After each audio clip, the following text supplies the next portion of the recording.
Kastovani Kotkaste duubli kapten Kaarel Anton, et nädalavahetusel pidasime esimese vooru mängu FC Sokkerneti vastu ning tuli 4-3 võit. Kuidas võtad mängu kokku? Selline pärast pusimine oli mõlemalt poolt, et mõlemad näitasid heid söötu ja kohtunik lasi, füüsiliselt oli lasknud mängida, et ta lasi sellist kõva Inglismaa mängu, aga lasi mõlemale poole ja see oli selline mõnus müramine. Jäime küll 2 korda kaotusseisu, aga võtsime oma ära, putid näitasid, et on hästi vormi saanud ennast.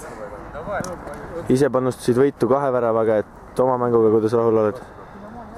Oleks nüüd ikka parem vorm olla, et tundsin, et jalad olid veits kinni, aga kui sellise mängu pealt juba 2 väravat tuli, siis ei tea, mis hooaja peale tulenud. Millised on meie võistkonna eesmärgid üleüldse hooajaks?